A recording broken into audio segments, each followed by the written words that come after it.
Welcome to our in-depth exploration of one of Ireland's most legendary figures, Brian Boru, the High King who transformed the course of Irish history.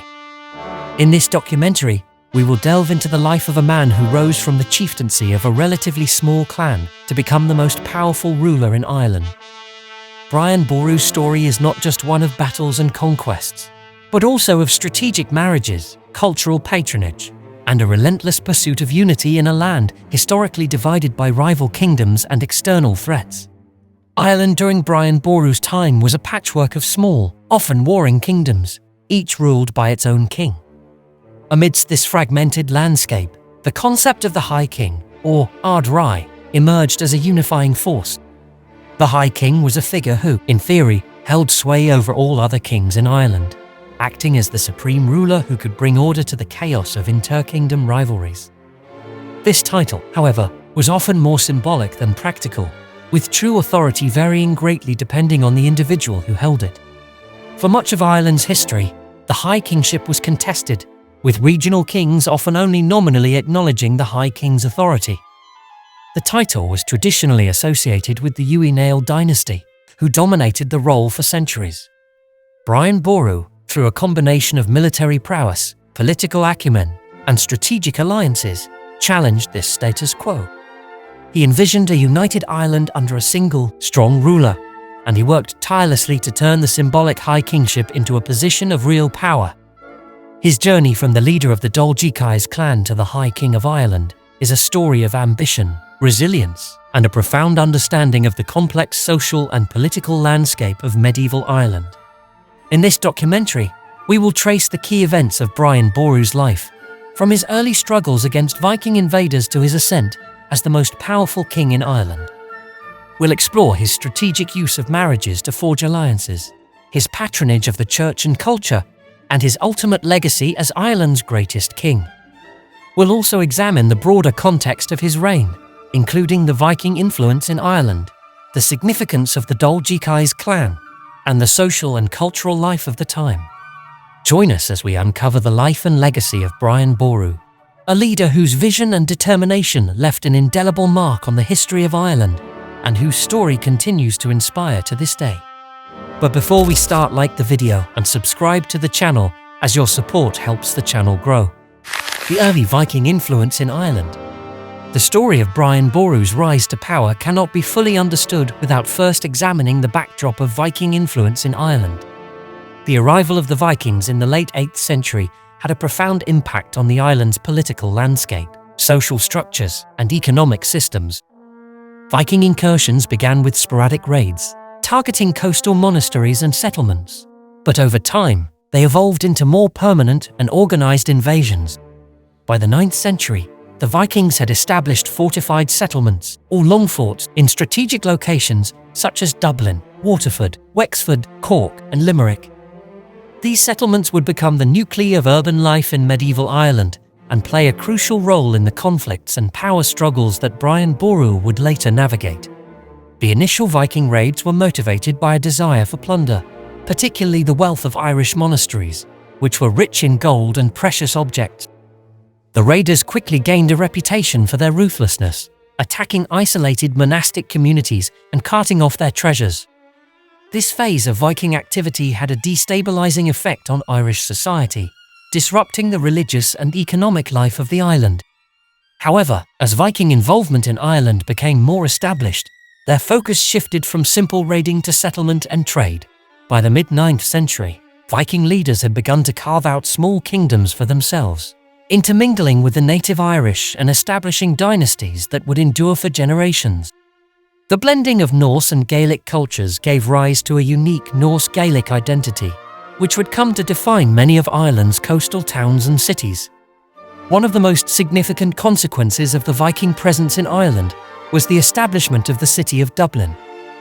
Founded in the year 841 as a long fort, Dublin quickly grew into a major trading hub, linking Ireland to the broader Viking world that stretched from Scandinavia to the Mediterranean.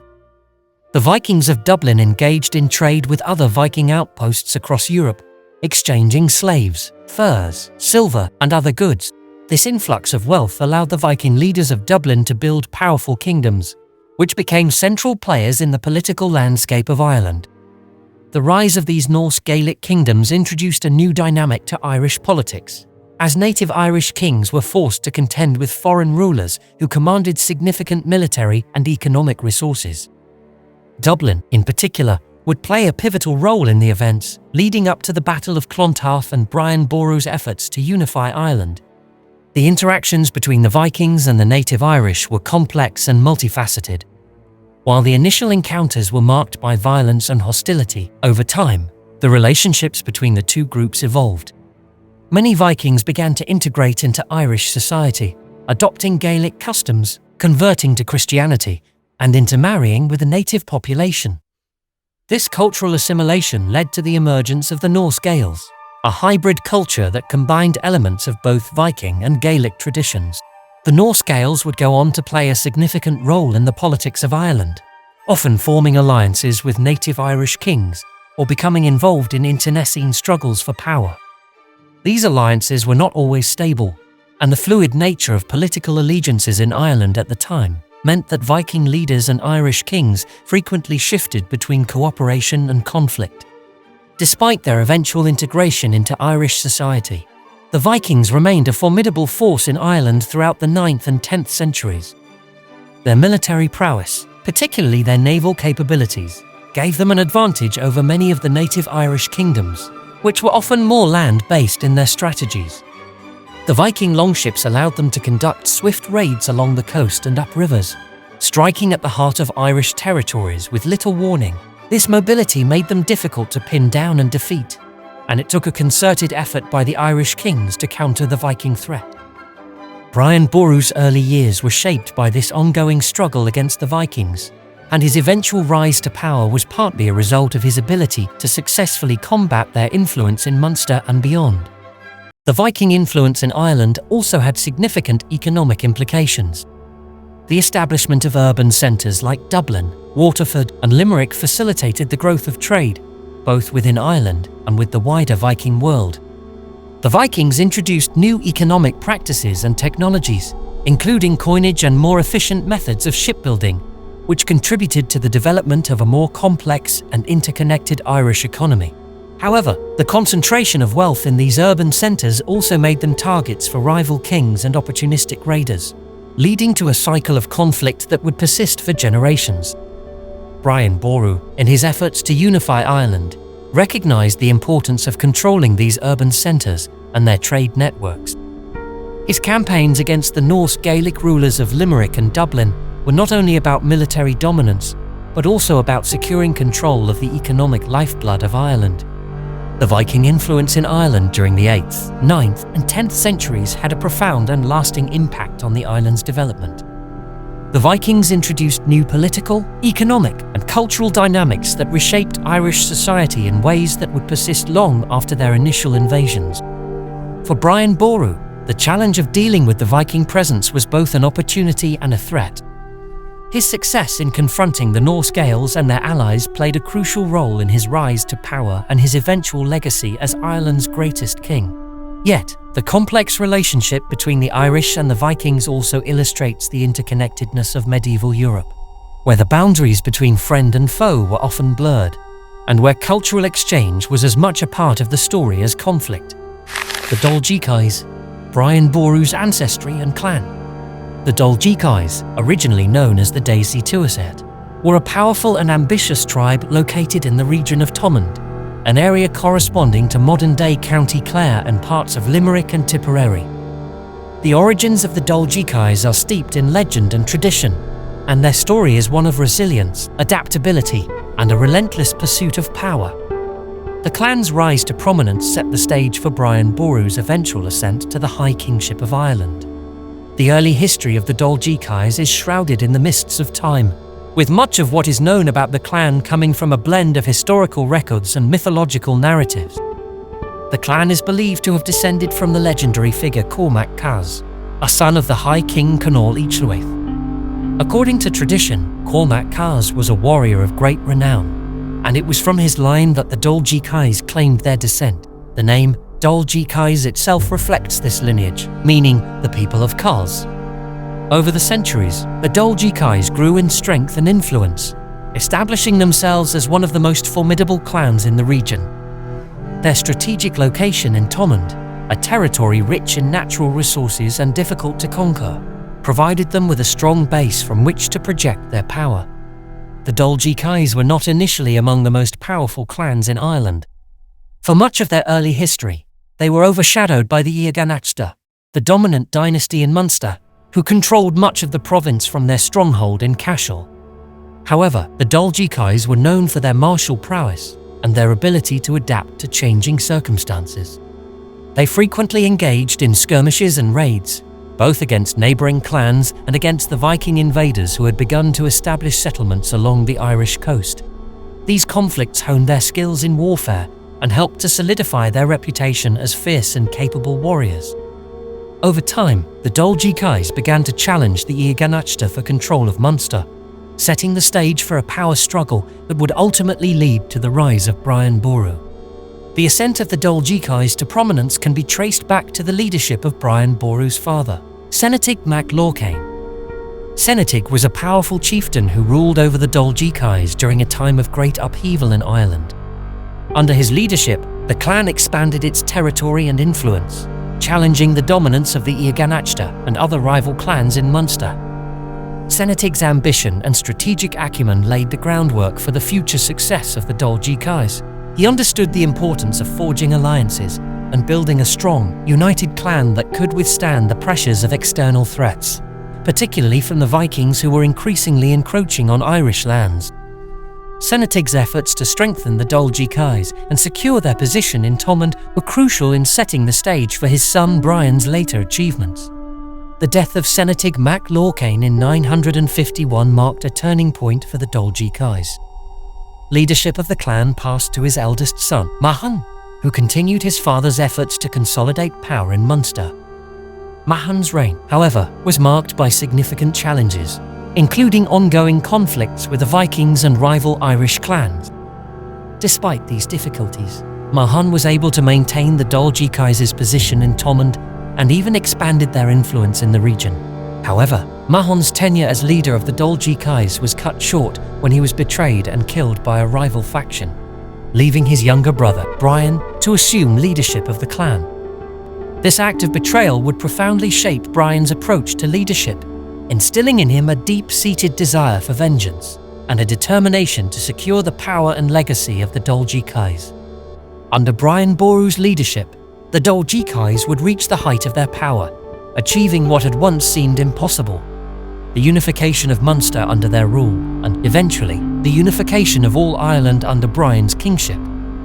Brian's ability to lead his clan to such heights was rooted in the traditions and values of the gCais, a fierce warrior ethos, a strong sense of loyalty and kinship, and a relentless pursuit of power. The story of the gCais is not just the story of a single clan.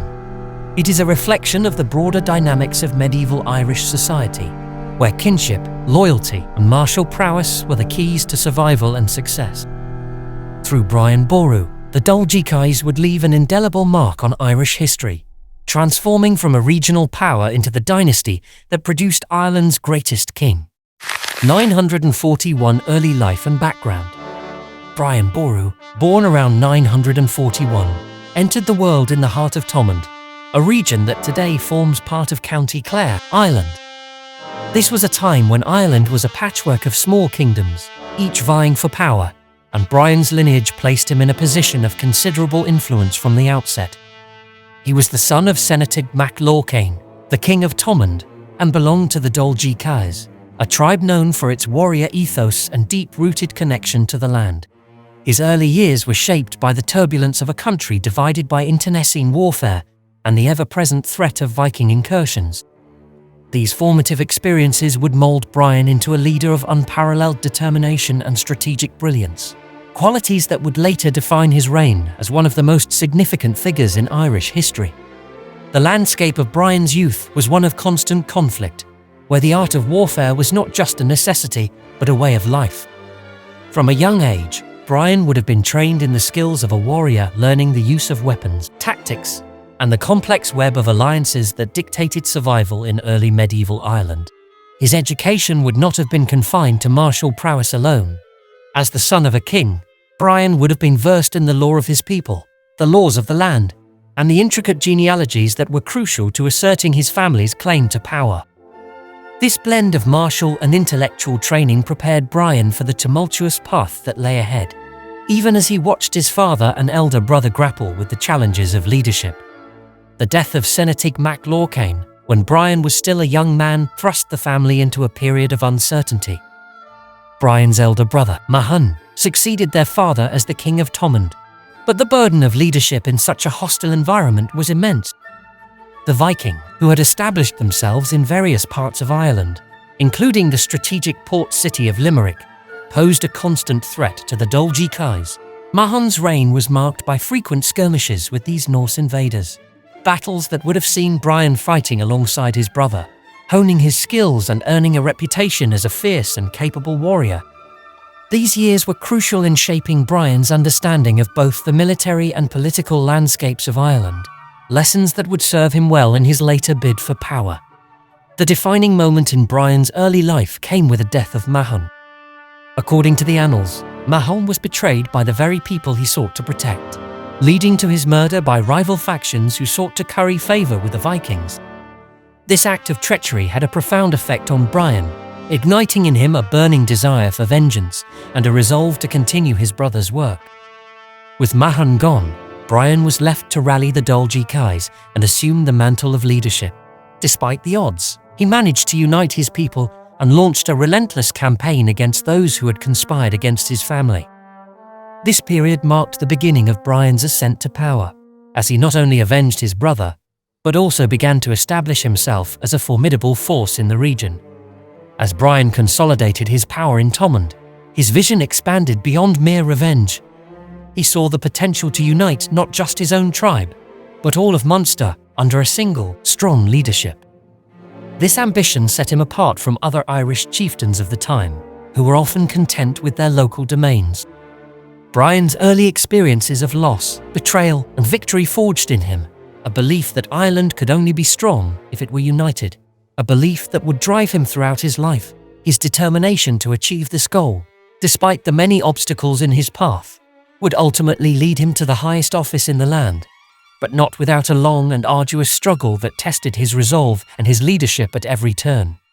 976 rise to power in Munster. As the tides of time shifted towards the late 10th century, Brian Boru's ambitions began to crystallise. Following the death of his brother Mahon, who had been the King of Thomond, Brian was left with a daunting task. The gCais were not yet the dominant force in Munster, and the province itself was a fragmented collection of rival kingdoms, each vying for supremacy. The memory of Mahon's betrayal and death was fresh, fueling Brian's resolve to not only avenge his brother, but to also elevate his people to a position of unparalleled power within Ireland. The next 2 decades of Brian's life were marked by a relentless and calculated campaign to achieve these goals, turning what could have been a fleeting desire for revenge into a long-lasting legacy of leadership and unity. Brian's first challenge was to consolidate his power within Thomond. While his leadership was initially accepted by the gCais, there were still rivals within Munster who viewed Brian as a potential threat. Chief among these were the Iarganachta, the traditional rulers of Munster who had long held dominance in the region. The Iarganachta were a formidable force with deep-rooted connections and a long history of power, but Brian was undeterred. He understood that to challenge them, he needed not only military might, but also strategic alliances. Thus, Brian began to forge alliances with smaller clans who had been marginalized by the Iarganachta, promising them protection and a share in the spoils of their collective victories. This strategy of unification through both force and diplomacy would become a hallmark of Brian's approach to leadership. By the late 970s, Brian had begun to make significant inroads against the Iarganachta. The battles that followed were brutal and often costly, but they also served to solidify Brian's reputation as a warrior king who could not be easily defeated. One of the most significant victories during this period was the Battle of Balach Leicester in 980, where Brian decisively defeated the Iarganachta and killed their king, Mael Muad mac Brain. This victory was not just a military triumph. It was a symbolic one as well, marking the end of Ganachta dominance in Munster and paving the way for Brian to claim the title of King of Munster. The fall of the Ganachta was a testament to Brian's relentless pursuit of power and his ability to turn the tide in his favour, even when the odds seemed insurmountable. With the Ganachta subdued, Brian's attention turned to consolidating his control over the entirety of Munster. This was no small task, as the province was still home to several powerful clans, each with their own ambitions. However, Brian's reputation had by now spread far beyond the borders of Thomond. His victories had earned him not only respect, but also fear, and many clans chose to submit to his authority rather than face his wrath. Those who resisted were met with swift and decisive action. Brian's ability to combine diplomacy with military might ensure that by the early 980s, he had achieved what few before him had: complete control over the province of Munster. This unification of Munster under a single ruler was unprecedented and would serve as a model for Brian's later efforts to unify all of Ireland. The unification of Munster was not just a political achievement, it also had profound economic and cultural implications. Under Brian's rule, Munster began to prosper. He encouraged trade, both within Ireland and with the outside world, particularly the Norse settlements in Dublin and beyond. This influx of wealth allowed Brian to fund further military campaigns and to patronize the arts and the church, which in turn helped to legitimize his rule. Monasteries and churches flourished under his protection, and the cultural life of Munster reached new heights.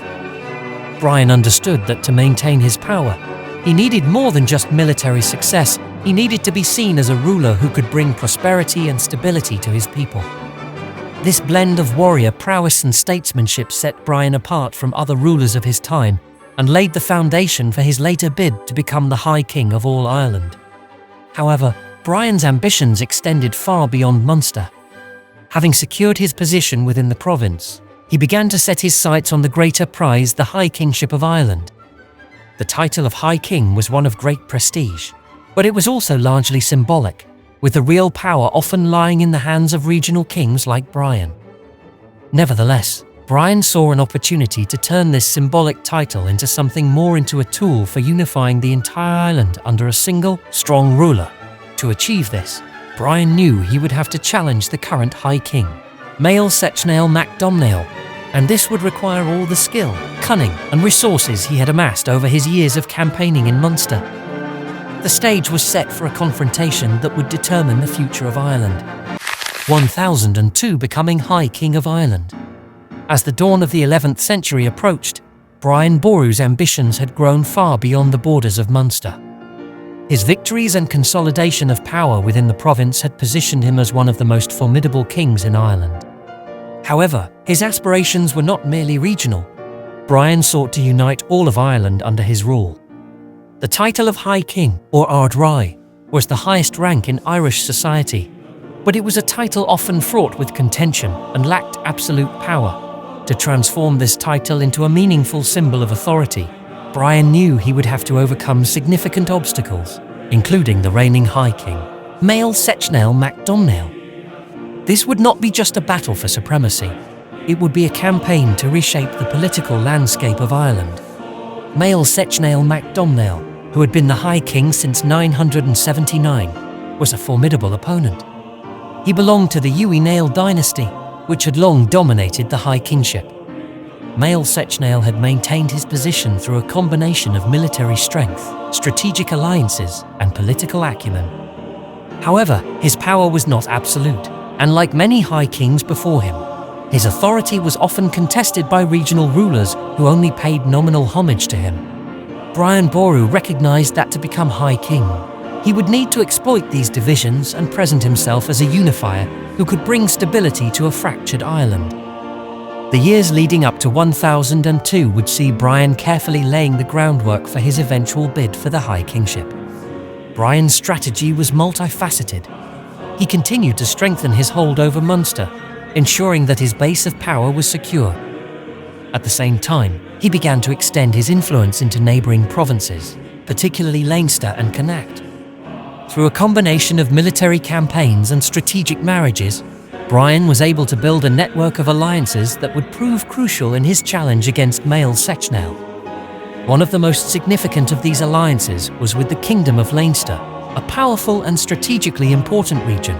By marrying Gormflaith, the sister of Mael Morda, King of Leinster, Brian not only secured a vital alliance, but also positioned himself as a legitimate contender for the High Kingship, with ties to some of the most influential families in Ireland. The tension between Brian and Mael Sechnaill came to a head in the late 990s, culminating in a series of confrontations that would determine the future of the High Kingship. The most significant of these was the Battle of Glen Mumma in 999, where Brian, allied with the forces of Leinster, decisively defeated the Norse Gaelic forces of Dublin and their allies. This victory not only secured Brian's control over Leinster and Dublin, but also demonstrated his military prowess and ability to unite different factions against a common enemy. The Battle of Glen Mumma was a turning point, weakening the position of Mael Sechnaill and setting the stage for Brian's eventual ascendancy to the High Kingship.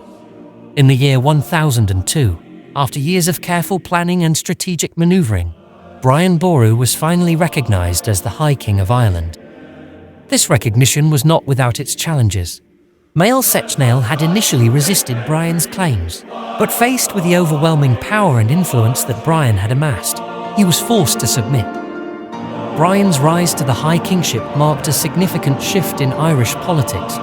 For the first time in generations, Ireland had a High King who not only held the title, but also commanded real power across the island. Brian's rule as High King was characterized by his efforts to bring unity to Ireland, a task that was as difficult as it was ambitious. The fragmented nature of Irish society, with its myriad kingdoms and clans, meant that Brian had to constantly negotiate and, at times, enforce his authority to maintain the delicate balance of power. Brian's reign as High King was marked by both success and controversy. On one hand, he was able to achieve a level of unity that had eluded his predecessors. His authority was recognized across most of Ireland, and he was able to maintain a fragile peace among the various kingdoms. On the other hand, his rule was not without its critics. Some viewed Brian as an upstart, a king from a relatively minor dynasty who had usurped the traditional power of the Uí Néill.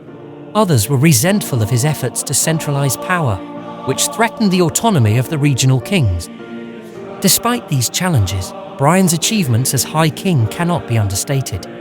He not only claimed the title, but also transformed it, bringing a new level of significance to the role and setting a precedent for future rulers.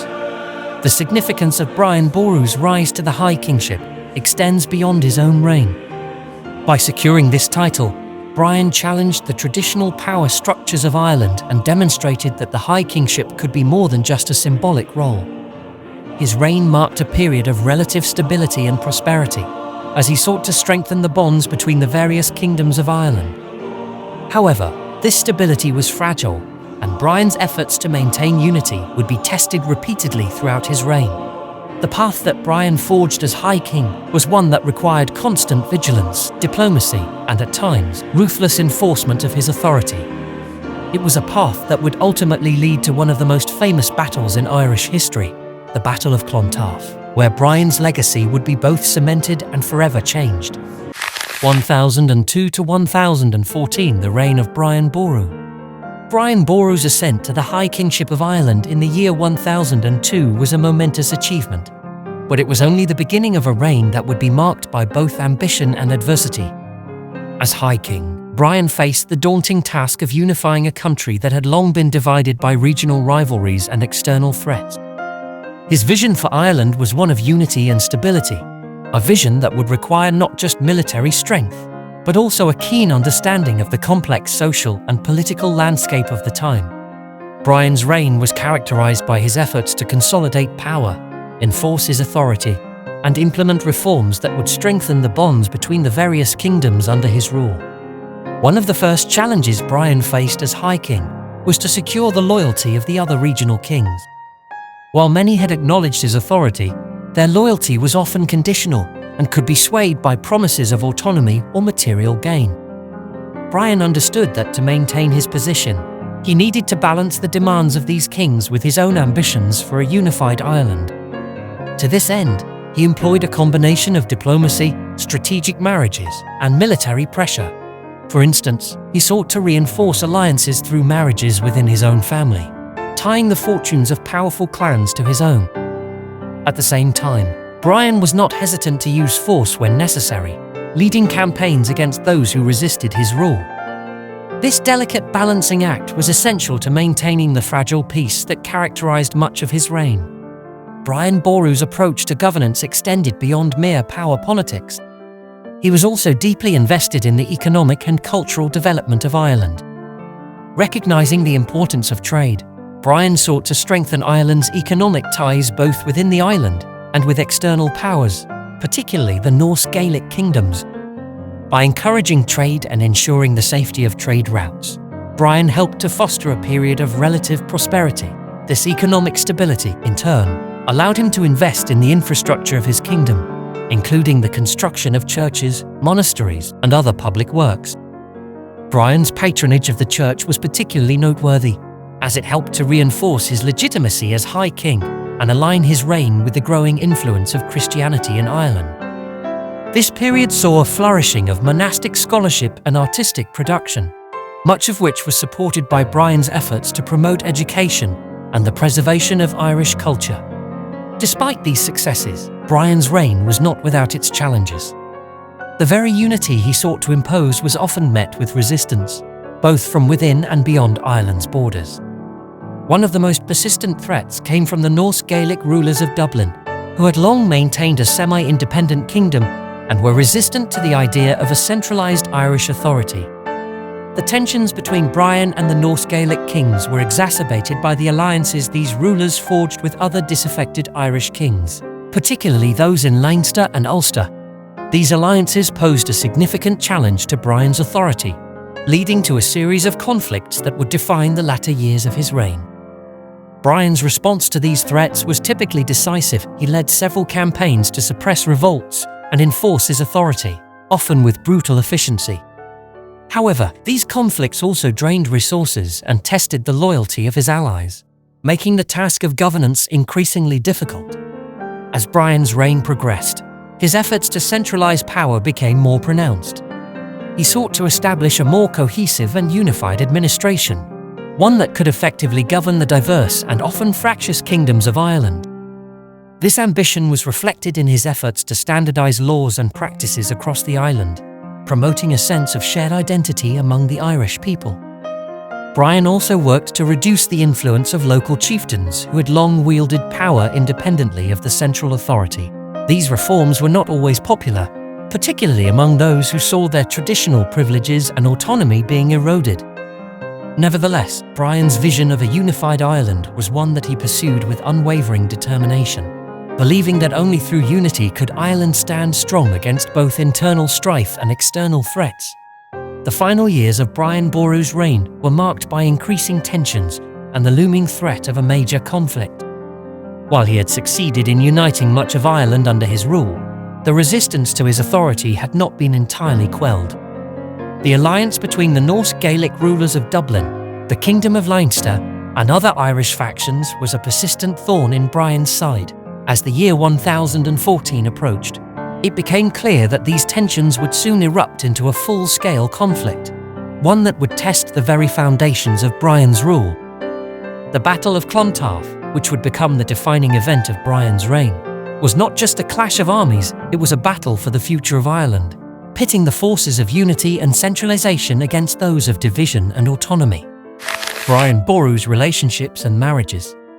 Brian Boru's relationships and marriages played a pivotal role in his rise to power and the consolidation of his authority across Ireland.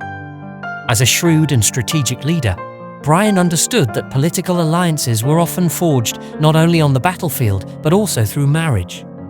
His unions were carefully chosen to strengthen his position, secure loyalty from powerful families, and bring peace to contentious regions. These relationships were not just personal, but deeply political, influencing the course of his reign and shaping the alliances that underpinned his success as High King. One of Brian's most significant marriages was to Gormflaith, a woman of extraordinary influence and ambition. Gormflaith was the daughter of Murchad mac Finn, King of Leinster, and had previously been married to 2 other kings before her union with Brian: Olaf Cuaran, the Norse king of Dublin, and Mael Sechnaill mac Domhnaill, who was Brian's chief rival for the high kingship. This marriage was a calculated move by Brian to secure an alliance with the powerful Kingdom of Leinster and to neutralise potential threats from the Norse Gaelic forces in Dublin. Gormflaith, however, was not a passive figure in this alliance. She was known for her strong will and political acumen, and her influence would have a profound impact on the dynamics of Brian's rule, both strengthening and complicating his reign. Their marriage, though advantageous, was marked by tension and eventually led to a rift that had significant consequences for the political landscape of Ireland. Another key relationship in Brian's life was his marriage to Mór, the daughter of Gilla Brigd Ua Mael Muaid, a powerful chieftain from the northern kingdom of Sanail Neogain. This marriage was strategically important for Brian, as it helped to secure the loyalty of the northern clans and brought a degree of stability to a region that had often been a source of resistance to his authority. Mór's marriage to Brian was not just a political alliance, but also a union that symbolised the broader goal of uniting Ireland under a single ruler. Through this marriage, Brian was able to extend his influence into the Northern Territories, further consolidating his power and reinforcing his position as a leader capable of commanding respect and loyalty from all corners of the island. In addition to these high-profile marriages, Brian Boru also formed alliances through the marriages of his children.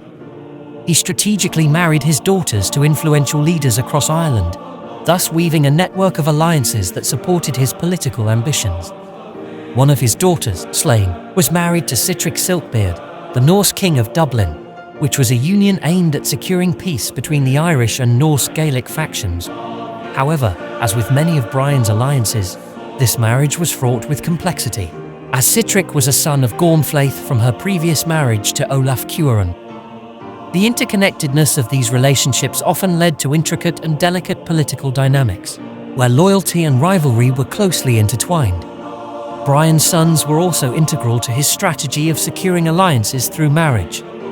His son Murchad, who was Brian's chosen heir, was married to a woman of noble lineage from the Kingdom of Connacht, further solidifying ties with this important region. Murchad's marriage was not only a personal union, but also a political statement, reinforcing Brian's influence in Connacht and ensuring that his dynasty would continue to have strong connections across Ireland.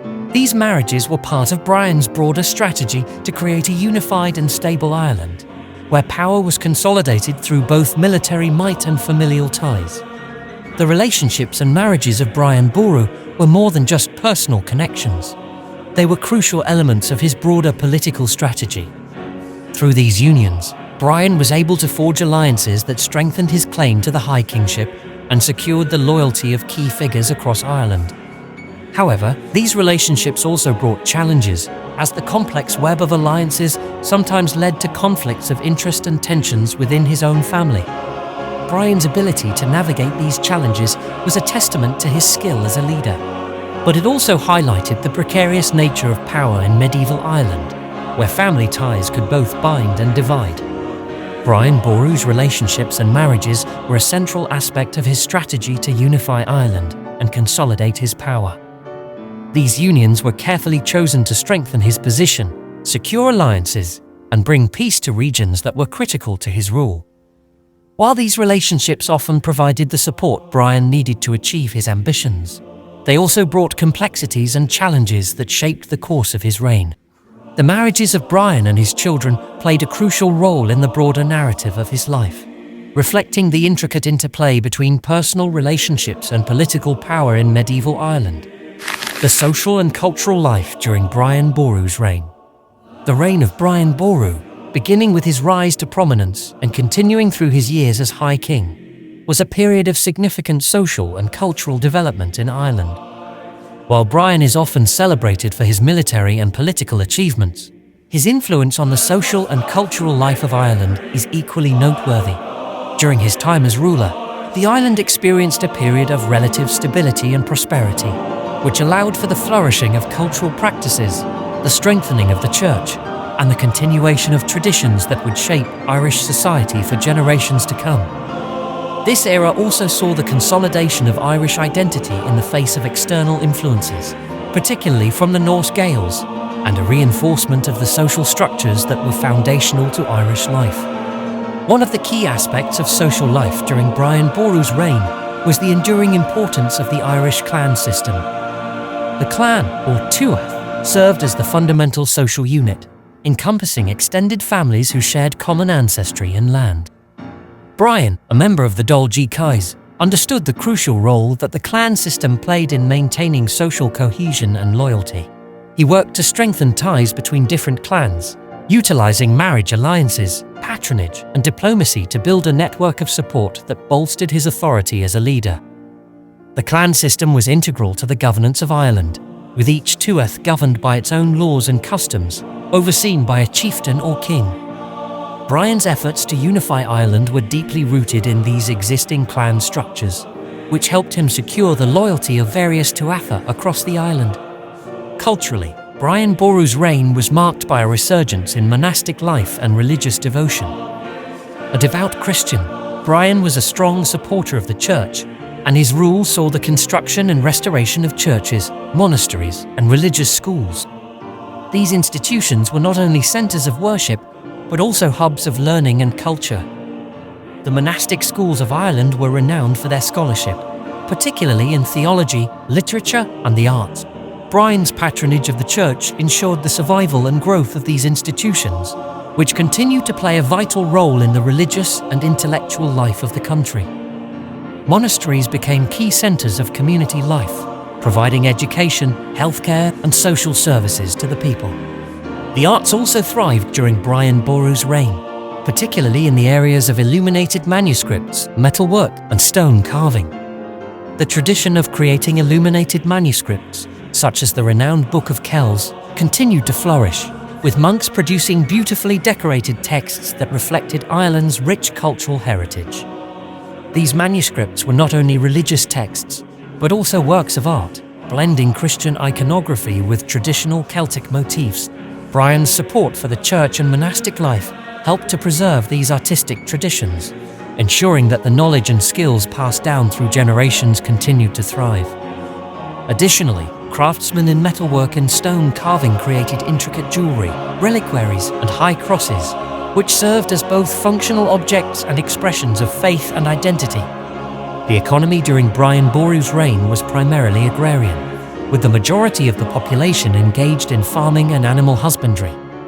The fertile lands of Ireland supported a variety of crops and livestock, forming the backbone of the economy. Brian's efforts to maintain peace and stability allowed for the expansion of agricultural production and trade. The integration of urban centres, originally established by the Vikings, into the broader Irish economy stimulated growth and diversification, contributing to the prosperity of his reign. These urban centres, such as Dublin and Limerick, became important hubs of commerce, facilitating the exchange of goods, ideas, and cultural practices. Social life in Ireland during this period was deeply connected to the natural environment and the rhythms of the agricultural calendar. Festivals and rituals, many rooted in pre-Christian Celtic traditions, played a central role in both social and religious life. Seasonal festivals like Samhain, Imbolc, Beltane, and Lugnasa were celebrated with feasting, music, and communal activities, marking the changing of the seasons and the cycles of planting and harvest. These festivals also served to reaffirm social bonds and reinforce communal identity. Brian Boru's reign saw the continuation of these traditions, often blending them with Christian practices to create a unique cultural synthesis that reflected the evolving identity of Ireland. In summary, the social and cultural life during Brian Boru's reign was characterized by a dynamic interplay between tradition and innovation. The clan system, monastic life, and artistic practices all contributed to the richness of Irish society. Brian's support for the church, his promotion of trade, and his efforts to maintain peace and stability created the conditions for cultural flourishing and social cohesion. While his military and political achievements are often highlighted, Brian Boru's impact on the social and cultural fabric of Ireland was equally significant, shaping the identity of the Irish people and laying the foundations for enduring traditions that continue to define Ireland today.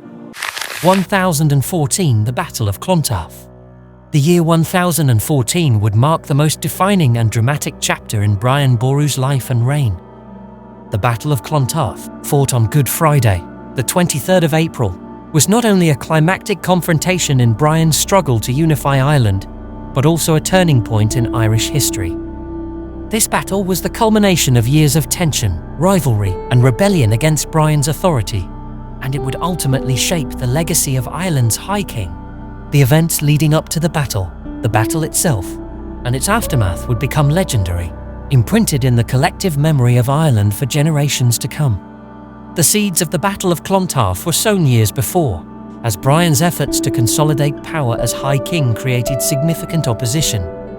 Among his most determined adversaries were the Norse Gaelic rulers of Dublin and their allies in Leinster, who resented Brian's attempts to impose his authority over them. The King of Leinster, Mael Morda mac Murchada, and the Norse King of Dublin, Sigtryg Silkbeard, were key figures in this opposition. Their discontent was fueled not only by political ambitions, but also by personal grudges. The marriage alliances that Brian had carefully crafted earlier in his reign began to unravel as old enmities resurfaced. Sigtryg, in particular, was eager to reclaim his autonomy and sought to rally support from both within Ireland and beyond, reaching out to Norsemen from across the sea for assistance in his struggle against Brian. In the months leading up to the battle, the forces opposing Brian Boru began to coalesce. The Norse Gaelic rulers of Dublin were joined by their allies from Leinster, as well as Viking mercenaries from the Orkneys, the Isle of Man, and other Norse territories. These forces represented a formidable coalition, united by a common goal: to overthrow Brian Boru and restore their independence. On the other side, Brian marshalled his forces, drawing on the strength of Munster and his loyal allies from other parts of Ireland. Although he was now in his early 70s, Brian remained a commanding presence, determined to defend the unity he had worked so hard to achieve. The stage was set for a battle that would decide the fate of Ireland. The Battle of Clontarf took place on the outskirts of Dublin, near the banks of the River Tolka.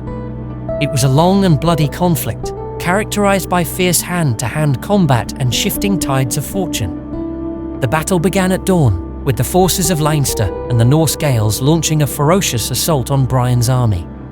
Despite their numerical superiority, Brian's forces were well prepared and highly motivated. The battle raged throughout the day, with both sides suffering heavy casualties. The Norse Gaelic forces fought with the ferocity of those defending their homes, while Brian's men, driven by loyalty to their king and the promise of a unified Ireland, refused to yield. As the day wore on, the tide of battle began to turn in Brian's favour, but the cost was high, and the outcome remained uncertain until the very end. Brian Boru himself did not fight on the front lines during the battle, given his advanced age. Instead, he remained at his camp, praying for victory and providing moral support to his troops. However, his presence loomed large over the battlefield, and his leadership was a rallying point for his forces. As the battle reached its climax, the Norse Gaelic forces began to falter.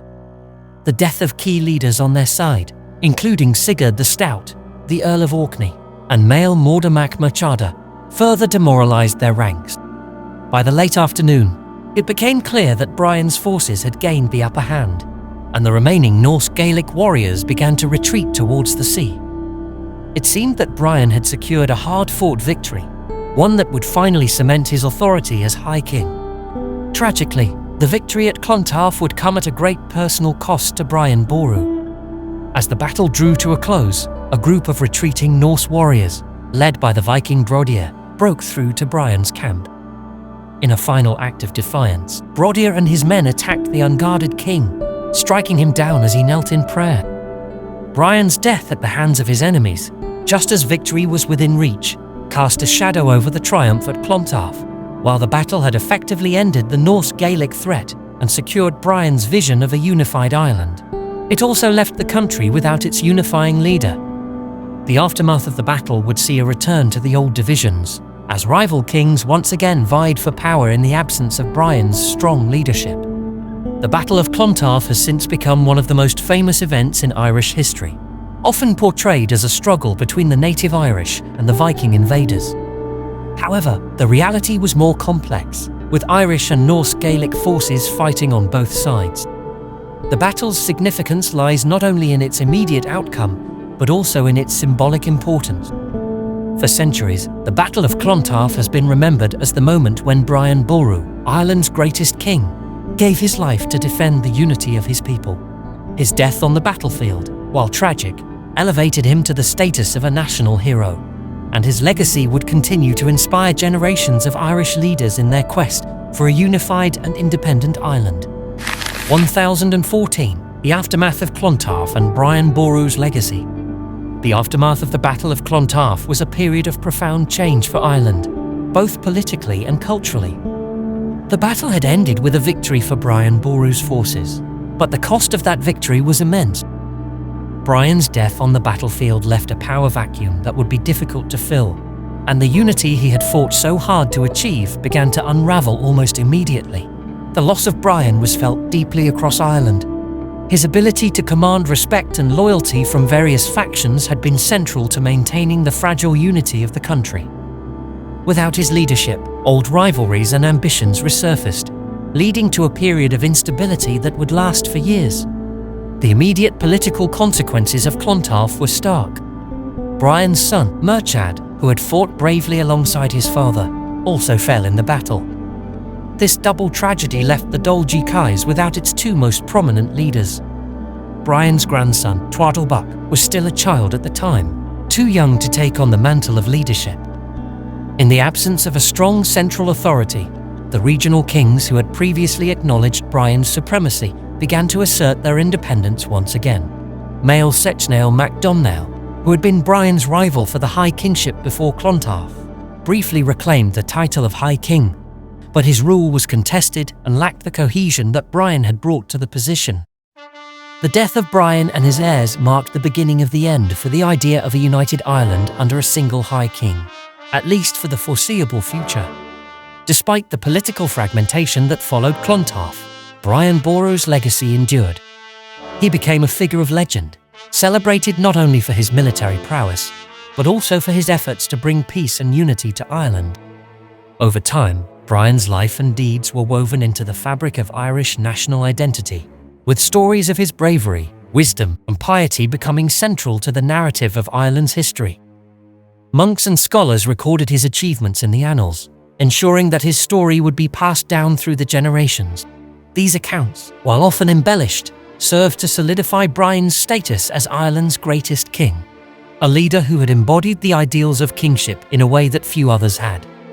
Brian's impact on Irish society extended beyond his lifetime, influencing the cultural and religious life of the country for centuries to come. His support for the church and his patronage of monasteries had helped to secure the position of Christianity in Ireland, and the reforms he initiated continued to shape the church long after his death. The monasteries that flourished under his protection became centres of learning and culture, preserving the rich heritage of Gaelic Ireland during a time of political turmoil. Brian's reign is often seen as a golden age for Irish monasticism, a period when the arts, literature, and scholarship thrived. This cultural flowering would have a lasting impact, contributing to the development of a uniquely Irish Christian tradition that would influence Europe in the centuries that followed. The legacy of the Battle of Clontarf itself has been the subject of much interpretation and reinterpretation over the centuries.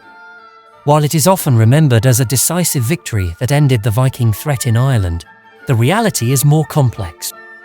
The Vikings did not disappear from Ireland after Clontarf.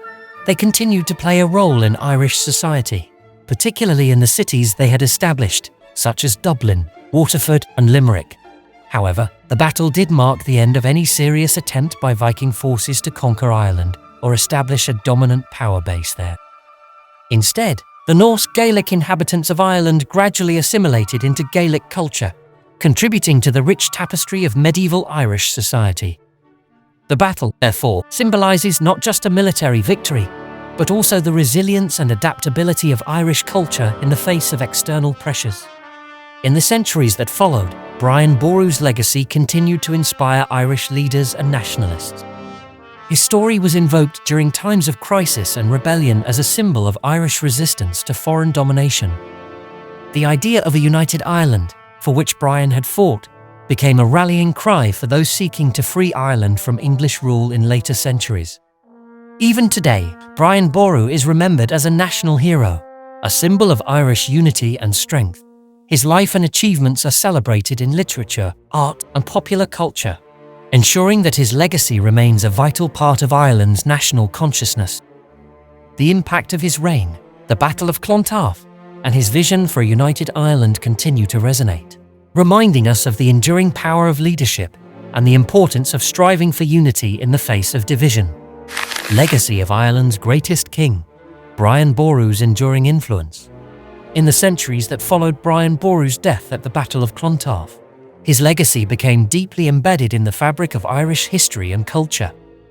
While the immediate political impact of his death led to a period of fragmentation and instability, the long-term influence of Brian Boru extended far beyond the boundaries of his own reign. His vision of a united Ireland, governed by a strong and centralised authority, remained a powerful ideal, even as the reality of Irish politics often fell short of this ambition. Over time, Brian Boru's life and achievements were transformed into symbols of national pride and unity, making him not just a historical figure, but also a cultural icon whose legacy continues to resonate in Ireland to this day. One of the most significant aspects of Brian Boru's legacy is the way in which he has been remembered and celebrated in Irish folklore and literature. From the medieval annals that recorded his deeds to the ballads and sagas that recounted his battles, Brian became a central figure in the storytelling traditions of Ireland. These narratives often depicted him as the quintessential Irish hero, a warrior king who fought not just for personal glory, but for the greater good of his people. In these stories, Brian was portrayed as a just and wise ruler, a protector of the church, and a defender of the land against foreign invaders. This idealized image of Brian Boru helped to cement his status as Ireland's greatest king, a figure whose legacy would inspire future generations of Irish leaders and patriots. The cultural impact of Brian Boru's legacy can also be seen in the way his memory has been invoked during key moments in Irish history. Throughout the centuries, Irish nationalists and leaders have drawn upon the example of Brian Boru as a symbol of resistance against foreign domination. During the Gaelic revival of the 19th and early 20th centuries, when Ireland was undergoing a cultural renaissance and seeking to reclaim its national identity, Brian Boru was frequently cited as a model of Irish leadership and independence. His story was used to inspire a sense of pride and continuity with the past, reinforcing the idea that Ireland had a long and noble tradition of self-governance that predated English rule. This connection between Brian Boru and the struggle for Irish independence continued into the 20th century, where his legacy was often invoked in speeches, writing, and commemorations by those seeking to establish a free and united Ireland. Brian Boru's influence extended beyond the realm of politics and culture. It also had a profound impact on the religious and intellectual life of Ireland. His support for the church and his patronage of monastic institutions played a crucial role in the preservation and development of Irish Christianity. The monasteries that flourished under Brian's reign became centres of learning and artistic production, preserving not only religious texts, but also the literary and historical traditions of Gaelic Ireland. These monastic centres were instrumental in the transmission of knowledge and culture throughout Ireland and beyond, influencing the broader European intellectual landscape during the Middle Ages. Brian's legacy in this regard is a testament to his understanding of the importance of cultural and religious continuity, even in the face of political upheaval. In addition to his cultural and religious impact, Brian Boru's legacy also had practical implications for the governance of Ireland. Although the political unity he sought was not fully realised in his lifetime, his efforts laid the groundwork for future attempts to unify the country under a single authority. The idea of a high kingship with real power, rather than a merely symbolic title, continued to be a goal for subsequent Irish rulers. While the political fragmentation of Ireland persisted for centuries after Brian's death, his vision of a strong, centralised monarchy influenced the development of Irish political thought and provided a model for future leaders. Even in the periods of division and conflict that characterised much of Irish history, the memory of Brian Boru served as a reminder of what could be achieved through strong and visionary leadership. Today, Brian Boru is celebrated as a national hero, and his legacy is honoured in various ways across Ireland. Monuments, festivals, and historical sites associated with Brian Boru attract visitors who seek to connect with the history and heritage of Ireland's greatest king. His life and achievements are taught in schools, ensuring that each new generation of Irish people learns about the man who unified their country and defended it against its enemies. The story of Brian Boru continues to be retold in literature, film, and art, keeping his memory alive and relevant in the modern world. His legacy is not just a part of Ireland's past. It is a living tradition that continues to shape the national identity and inspire pride in the rich history of the Irish people. Thanks for watching, and don't forget to like and subscribe for more interesting historical videos.